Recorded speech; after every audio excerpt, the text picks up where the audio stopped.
नमस्कार सभी को, मैं Navneet Gautam classes of physics में आप सभी का स्वागत करता हूं।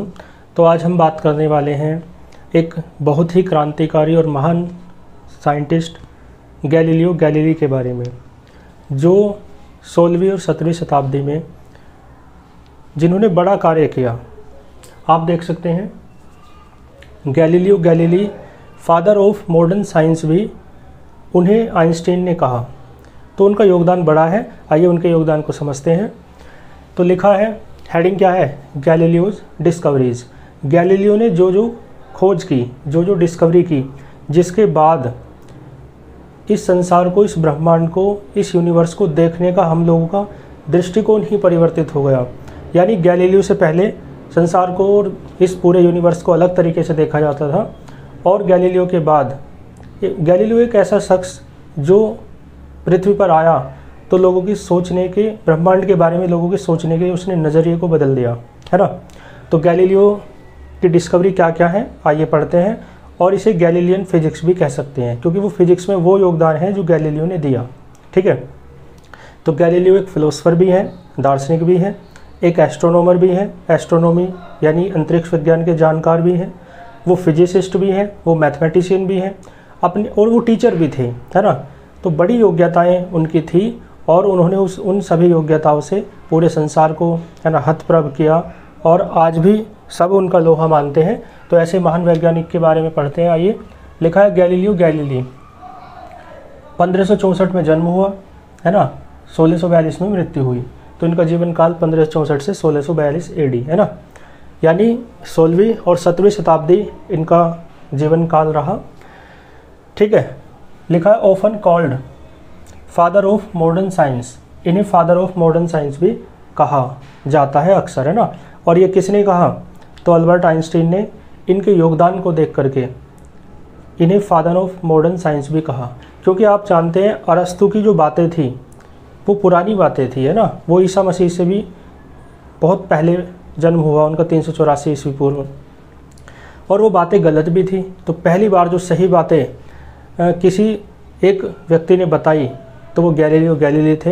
हालांकि उनसे पहले कोपरनिकस ने काफ़ी आइडिया दे दिया था, जैसे कि मैंने आपको बताया। लेकिन कोपरनिकस का क्या रोल था, कोपरनिकस देखो, जो बातें अब चल रही थी ना 14वीं 15वीं 16वीं शताब्दी में, जो विज्ञान के द्वारा जिनकी खोज हो रही थी, वे सभी बातें ऐसी बातें थी जो धार्मिक मान्यताओं के विरुद्ध सिद्ध हो रही थी, जो बाइबल के विरुद्ध सिद्ध हो रही थी, है ना। जो रोमन कैथोलिक चर्च जो, है ना, इटली में है, वो ईसाई धर्म का सबसे बड़ा केंद्र है, उनकी विचारधारा के विरुद्ध सिद्ध हो रही थी विज्ञान की बातें। तो उनके विरुद्ध बोलना, है ना, धर्म के विरुद्ध बोलना आज भी आप देख सकते हैं कितना घातक पड़ जाता है ना। तो धर्म के विरुद्ध बोलना और बाइबल के विरुद्ध बोलना ये बड़ा कठिन था। तो बाइबल में क्या लिखा हुआ है, जो अरस्तु कहते हैं वही बाइबल कहती है कि अर्थ सेंटर में है यूनिवर्स के। लेकिन पहली बार कोपरनिकस बता रहे हैं कि सेंटर में नहीं है, सेंटर में कौन है, सन है। तो कोपरनिकस साहस नहीं कर पाए पूरा जीवन, और जब उन्हें लगा कि अब जीवन के कम साल बचे हैं, तब उन्होंने अपनी एक किताब लिख दी। उस किताब में ये बातें वो कह के गए, तो वो चर्च के विरोध से बच गए, है ना। लेकिन गैलीलियो इस विरोध से नहीं बच पाए, क्योंकि उन्होंने अपनी एक तरीके से युवावस्था में ही या अपनी एक प्रौढ़ावस्था में ही वे बातें कह दी बिना किसी डर के। जो गैलीलियो ने कह दी वे सब बातें बिना किसी डर के, जो कोपरनिकस अपने जीवन के अंतिम समय में कह के गए, ताकि उन्हें चर्च का या समाज का, सोसाइटी का, धर्म का विरोध ना झेलना पड़े, है ना, उन्हें यातनाएं ना मिले। तो गैलीलियो ने वे सब बातें पूर्व अवस्था में ही अपनी कह दी। तो इसलिए बातें तो कोपरनिकस ने भी कह दी थी, लेकिन कोपरनिकस ने जब कही तो वो जीवन के अंतिम दिनों में कह के फिर कुछ समय बाद ही उनकी मृत्यु हो गई थी। तो कोपरनिकस उस सब चीज़ों से बच गए। अब बात आती है गैलीलियो की। तो सबसे पहले व्यक्ति यही हैं गैलीलियो गैलीली, जो पूरी तरीके से विरोध करते हैं, है ना, पुरानी बातों का, चर्च की बातों का, बाइबल की बातों का, धर्म की और समाज की बातों का, है ना। और वो विज्ञान की बातों को बहुत प्रखरता से रखते हैं। ठीक है। और उसका देखो उन्हें नुकसान भी हुआ। 1600, है ना, इसमें 33 ईस्वी में उन पर मुकदमा चला, है ना, और उन्हें उम्र कैद हो गई चर्च के द्वारा इन विरुद्ध, है ना। चर्च के विरुद्ध आप कार्य कर रहे हैं, आप बाइबल के विरुद्ध कार्य कर रहे हैं, आप समाज के धर्म के विरुद्ध कार्य कर रहे हैं, तो इसके लिए उन पर मुकदमा चल के उन्हें जेल भी हो गई और वो आजीवन कारावास में रहे। हालांकि थोड़ा फिर उन्हें घर में ही नज़रबंद कर दिया गया था, लेकिन उन्हें उनके परिवार से नहीं मिलने दिया गया, दोस्तों यारों से मिलने नहीं दिया गया। तो बड़ा दुख में उनका जीवन रहा। 1633 से लेकर 1642 में उनकी मृत्यु हुई। तो 1633 से 1642 तक वो है ना अपने एक तरीके से उम्र कैद की उन्होंने सज़ा काटी। 1637 में वो अंधे हो गए थे।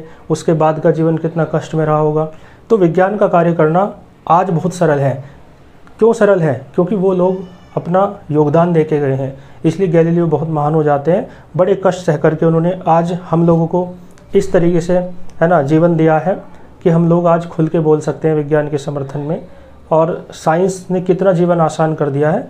तो उसके जो मॉडर्न साइंस के जो पहले फादर हैं, पितामह हैं हम सबके, वो कौन है? Galileo Galilei. ये बात आप तक जरूर पहुंचनी चाहिए थी, इसलिए मैंने कही, है ना। क्योंकि पढ़ना एक अलग चीज़ है, लेकिन अपने जो पूर्वज हैं, अपने जो आदर्श हैं, उनके प्रति एक श्रद्धा का भाव होना ही चाहिए। तो लिखा है ना, फादर ऑफ मॉडर्न साइंस उन्हें कह सकते हैं, कहते हैं। वाज एन इटालियन, इटली के थे वो, है ना। पैदोबा शहर में रहते थे, वहाँ की यूनिवर्सिटी में टीचर थे।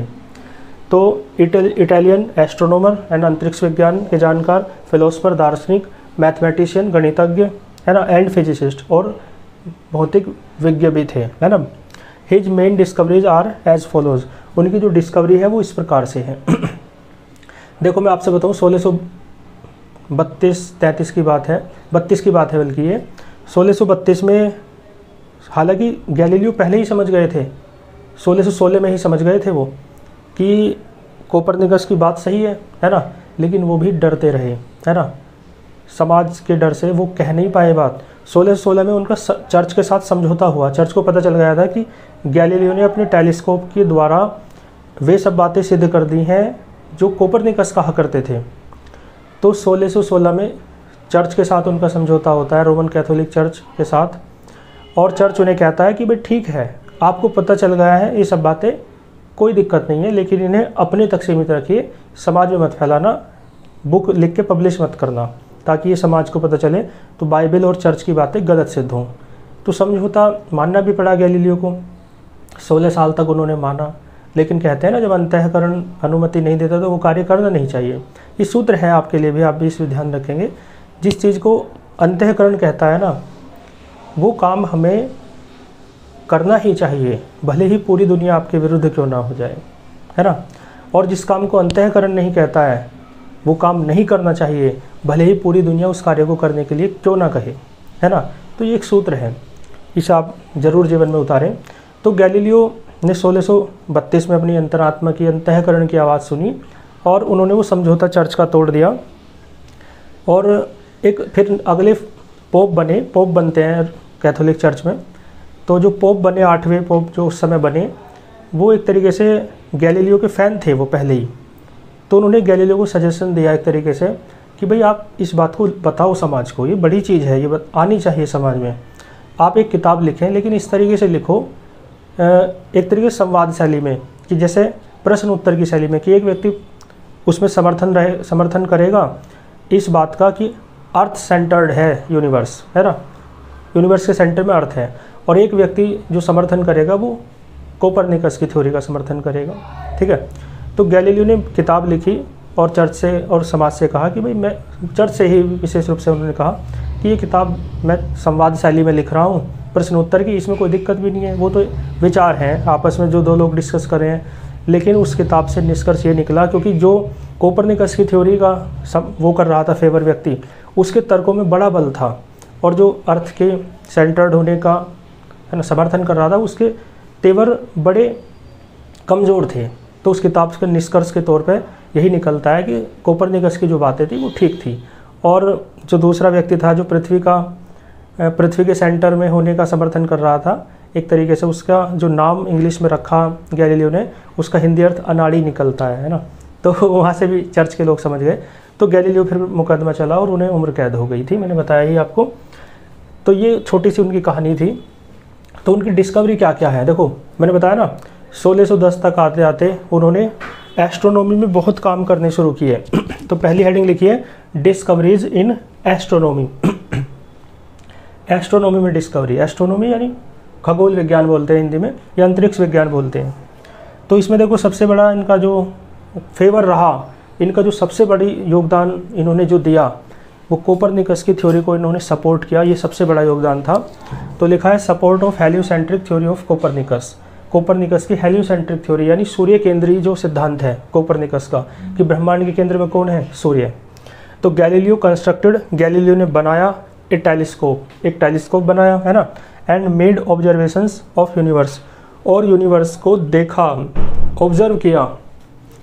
लिखा है हिज ऑब्जर्वेशंस, उसकी जो ऑब्जर्वेशंस थी, उसका जो प्रेक्षण थे, जो उन्होंने देखा था, सपोर्टेड कोपरनिकस थ्योरी। वो किसे सपोर्ट करते थे, जो उनके ऑब्जर्वेशंस थे, जो चीज़ें उन्होंने अपनी दूरदर्शी से देखी है ना अंतरिक्ष में, तो पता चला कि ये सब बातें जो मैं देख रहा हूँ ये तो कोपरनिकस की बातों को ही है ना फेवर करती हैं, यानी कोपरनिकस थ्योरी को फेवर करते हैं। यानी किस थ्योरी को, सन सेंटर्ड सोलर सिस्टम, कि सोलर सिस्टम के सेंटर में कौन है, सन है।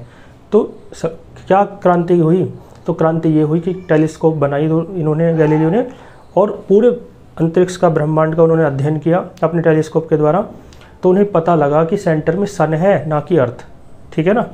तो इसलिए यहाँ से ये सबसे बड़ा फेवर वो करने लगे कोपरनिकस की थ्योरी का, ठीक है। हालांकि पहले वो भी नहीं मानते थे कि कोपरनिकस सही है ना, लेकिन जब उन्होंने दूरदर्शी की खोज करके देखा, ब्रह्मांड का अध्ययन किया, तो उन्हें पता चला कि कोपरनिकस की बातें सही हैं, ठीक है जी। तो पहली उनकी क्रांतिकारी बात यही थी।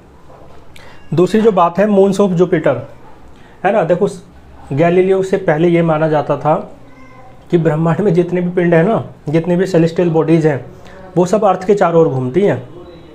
तो पहली बार गैलीलियो ने दो बातें बताई।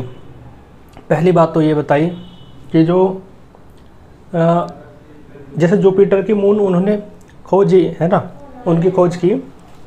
तो लिखा है इन 1610 Galileo discovered 4 large moons orbiting Jupiter, Jupiter का चक्कर लगाने वाले, ठीक है जी। तो जुपिटर के मून्स यानी जुपिटर के चंद्रमा, यानी जुपिटर के उपग्रह, जो जुपिटर क्या है, बृहस्पति। तो बृहस्पति के उपग्रहों की उन्होंने खोज की। तो यहाँ से एक बात पता चलती है कि सभी जो सेलेस्टियल बॉडीज़ हैं, सभी जो आकाशीय पिंड हैं, वो पृथ्वी का चक्कर नहीं लगाते, है ना। अब पुरानी थ्योरी के अनुसार तो सभी पृथ्वी का चक्कर लगाते हैं, लेकिन जुपिटर के जो मून हैं, जुपिटर के जो उपग्रह हैं, वो तो जुपिटर का चक्कर लगाएंगे ना।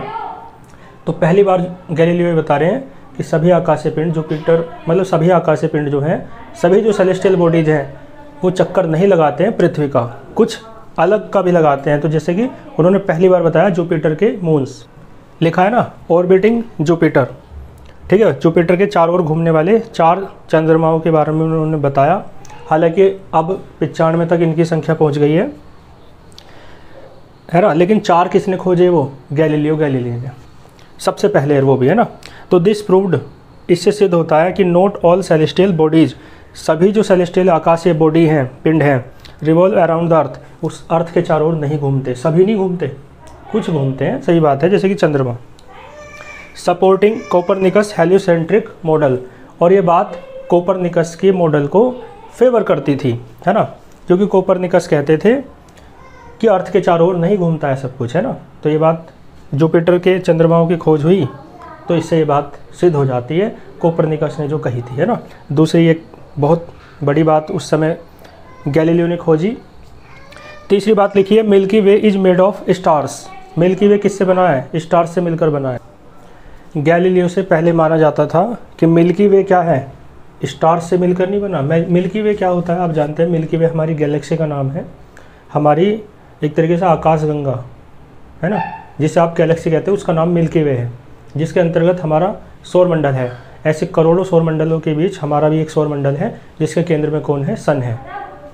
तो मिल्की वे किससे मिलकर बना है, स्टार्स से मिलकर बनाया, गैलीलियो ने पहली बार बताया।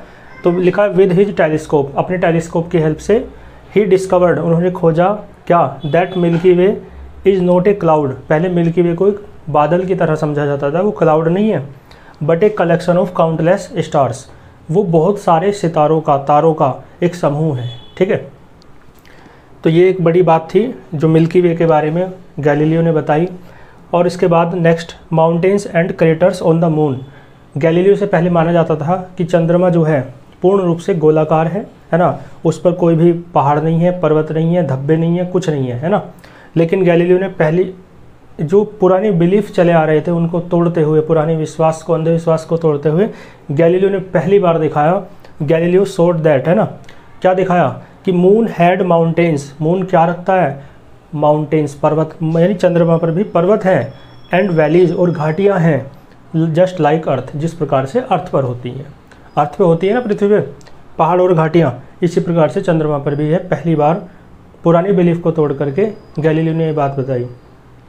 तो गैलीलियो क्यों इंपॉर्टेंट हो जाते हैं, क्यों महान हो जाते हैं, क्यों क्रांतिकारी हो जाते हैं? क्योंकि वो जो भी काम कर रहे हैं वो पूरे पृथ्वी पर वो पहली बार हो रहा है। तो जो भी मार्ग आप पहली बार दिखाते हैं ना, तो आप महान कहलाते हैं। महानता का यही लक्षण होता है कि आप बिल्कुल अलग आपने कुछ निकाल के लाए हैं, जो समाज को भले ये अभी तो स्वीकार ना हो, लेकिन कभी तो मानेगा, क्योंकि सच्चाई तो जीतती ही है। कहते भी तो है ना, सत्यमेव जयते ना अनर्थम, सच्चाई की जीत होती है, झूठ की नहीं। तो और ये ठीक हुआ भी। गैलीलियो 1642 में, है ना, उनकी मृत्यु हुई। 1633 में उन्हें सज़ा सुनाई गई, और लगभग 300 साढ़े 300 साल बाद चर्च ने अपनी गलती मानी। 1992 में चर्च के पोप ने माफ़ी मांगी गैलीलियो से कि हम गलत थे, जो गैलीलियो को सज़ा दे दी थी। गैलीलियो बड़े महान थे और गैलीलियो को उन्होंने सम्मान दिया, है ना, चर्च के द्वारा। तो चर्च ने अपनी गलती 1992 में मान रहे हैं, देखो कितने बाद में, तो इतने समय बाद, 350 साल के बाद उन्हें अकल आई। ठीक भी तो है ना। तो विज्ञान की तुलना नहीं कर पाते। देखो लिखा है मिल्की वे मेड ऑफ क्या है, स्टार्स, ये बात क्लियर हो गई। माउंटेन्स और क्रेटर्स की बात भी क्लियर हो गई। इसके बाद आते हैं डिस्कवरी इन मैकेनिक्स। देखो ये भी फिर एक बहुत बड़ी कमाल की बात, लिखा है law of falling bodies. Mechanics में उन्होंने क्या डिस्कवरी की, तो लॉ ऑफ फॉलिंग बॉडीज़। अरस्तु कहते थे, अरिस्टोटल कहते थे कि जब आप भारी वस्तु, देखो दो वस्तु हैं, एक भारी है एक हल्की है, तो अरस्तु के अनुसार भारी वस्तु जल्दी नीचे पहुंचती थी जब ऊपर से फेंकते थे, और हल्की वस्तु धीरे धीरे पहुंचती थी। ऐसा अरस्तु मानते थे, और 2000 सालों तक यही मानना जाता रहा समाज के द्वारा भी। लेकिन गैलीलियो तो क्रांतिकारी थे। वो पीसा की जो मीनार है ना इटली में, उस पर चढ़ गए और उन्होंने कुछ वस्तुएं ऊपर से फेंकी, कुछ हल्की कुछ भारी। तो उन्होंने पाया, है ना, नीचे अपने स्टूडेंट्स उन्होंने खड़े कर दिए, तो उन्होंने पाया कि सभी वस्तुएं सेम टाइम पर, चाहे हल्की हो चाहे भारी हो, नीचे गिरती है। आप जानते भी तो हैं, जो ग्रेविटेशनल फोर्स होता है, जो जी होता है, स्मॉल जी, वो कहाँ डिपेंड करता है, मास ऑफ बॉडी पर। स्मॉल जी का फॉर्मूला आपको याद होगा, ये होता है, इसमें स्मॉल एम है ही नहीं, है ना, यानी मास ऑफ बॉडी क्या है इस बात का कोई फ़र्क नहीं पड़ता। प्रत्येक वस्तु पर स्मॉल जी लगता है, जो कांस्टेंट होता है 9.8 मीटर पर सेकंड स्क्वायर। ये तो आज की बात मैं बता रहा हूँ।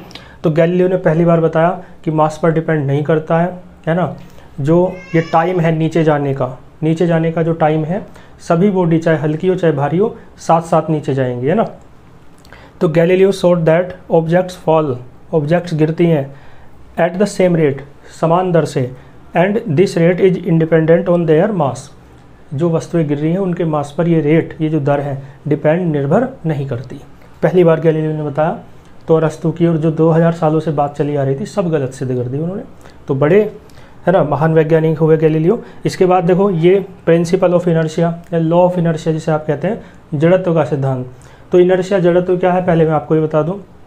कोई वस्तु रेस्ट में है, आप जानते होंगे, है ना, तब तक रेस्ट में रहेगी जब तक कि इस पर बाहर से कोई फोर्स ना लगा दिया जाए। कोई वस्तु मोशन कर रही है, गति में है, जैसे कार है मोशन कर रही है, तो तब तक जब तक ब्रेक न लगा दिया जाए तब तक मोशन ही तो करती रहेगी। तो कोई वस्तु मोशन में है तो मोशन में ही रहेगी, गति में ही रहेगी, जब तक कि उस पर बाहर से फोर्स यानी ब्रेक ना लगा दी जाए। ठीक है, तो इसका मतलब क्या है, रेस्ट में है तो रेस्ट में रहना चाहती है बॉडी, मोशन में नहीं जाना चाहती। फोर्स लगाओगे तब मोशन में जाएगी। फोर्स क्यों लगाना पड़ रहा है, क्योंकि वो रेस्ट में रहना चाहती है, अपनी मर्जी से नहीं जाना चाहती मोशन में। और कोई वस्तु मोशन में है तो वो मोशन में रहना चाहती है, रेस्ट में नहीं आना चाहती, है ना। तो रोकने के लिए ब्रेक लगाने पड़ रहे हैं, यानी एक्सटर्नल फोर्स लगाना पड़ रहा है। तो इसका मतलब है जो बॉडी जिस अवस्था में है, जिस स्टेट में है, वो उसी स्टेट में रहना चाहती है ना। वस्तु के इस गुण को जड़त्व कहते हैं। This property of the body is known as inertia. यानी प्रत्येक वस्तु अपनी अवस्था में होने वाले परिवर्तन का विरोध करती है। वस्तु के इस गुण को जड़त्व कहते हैं। एवरी बॉडी अपोजेस, है ना, the change in its state.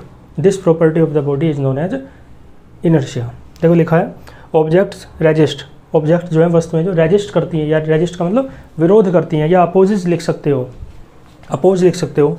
किसका विरोध करती हैं? चेंज इन मोशन, है ना, मोशन में होने वाले चेंज का। आप स्पीड बढ़ाओगे तो भी तो फोर्स लगाना पड़ेगा, कार चल रही है तो। स्पीड घटाओगे तो ब्रेक लगाने पड़ेंगे। तो इसका मतलब है मोशन जो हो रही है ना, उसमें होने वाले चेंज का, कुछ भी जो चेंज हो रहा है, चाहे स्पीड का बढ़ना हो चाहे स्पीड का घटना हो, उसका क्या करती है बॉडी? अपोज करती है ना। और अरस्तु, ये गैलीलियो कहते थे कोई वस्तु रेस्ट में है ना, वो भी मोशन में है, बस उसकी वेलोसिटी 0 है, ठीक है ना। तो वेलोसिटी 0 है तो मोशन नहीं होगी, रेस्ट ही है वो। तो अरस्तु, ये अरस्तु याद आ रहे हैं। गैलीलियो कह रहे हैं कि कोई बॉडी यदि मोशन में है ना, तो मोशन में यदि आप कुछ चेंज करोगे तो वस्तुएं उसका विरोध करती हैं, है ना, अपोज करती हैं। इस वस्तु के जो विरोध करने वाला गुण है, चेंज में जो विरोध करने का गुण है, this property is called inertia. इसे ही आप जड़त्व या इनर्शिया कहते हैं। Hence a force is required to produce a change in motion. तो मोशन में यदि आपको चेंज करना है, स्पीड बढ़ानी है या घटानी है, तो आपको फोर्स लगाना पड़ेगा। लिखा है hence a force is required, एक बल आवश्यक है वस्तु की स्थिति में परिवर्तन करने के लिए वस्तु की गति में परिवर्तन करने के लिए, ठीक है। तो गैलीलियोज लॉ, देखो गैलीलियो के जो नियम है ये सेम टू सेम बिल्कुल सही है, और न्यूटन का जो फर्स्ट लॉ है वो भी यही है। इसका मतलब है न्यूटन ने गैलीलियो के जो जड़त्व वाला नियम है, इनर्शिया वाला लॉ है, उसे एज इट इज उठा लिया अपने पहले नियम के रूप में, ठीक है। तो इसलिए लिखा है Galileo's law of motion was adopted, है ना, स्वीकार कर लिया गया as the first law of motion by Newton. Newton के द्वारा फर्स्ट लॉ के रूप में वो स्वीकार कर लिया गया, और ये गैलीलियो के प्रति उनका सम्मान है, उनके गैलीलियो के प्रति उनकी श्रद्धांजलि है न्यूटन की, है ना। तो इस तरीके से हमने आज के इस लेक्चर में गैलीलियो की बात की। वो महान वैज्ञानिक थे, महान दार्शनिक थे, है ना, महान गणितज्ञ थे, और महान, सबसे बड़ी बात है, महान वैज्ञानिक के साथ साथ महान गणितज्ञ, महान अंतरिक्ष वैज्ञानिक के साथ, है ना, महान दार्शनिक के साथ साथ सबसे बड़ी बात है वो एक अच्छे इंसान थे, है ना। अच्छा इंसान होना बड़ी बात है। तो गैलीलियो को, है ना, ये लेक्चर ही नहीं है सिर्फ, ये हमारी श्रद्धांजलि है। हम उनको नमन करते हैं क्योंकि आज जैसा हम जीवन जी रहे हैं वो गैलीलियो जैसे वैज्ञानिकों की देन है। मिलते हैं फिर नेक्स्ट लेक्चर में नेक्स्ट टॉपिक के साथ। तब तक के लिए ऑल द वेरी बेस्ट।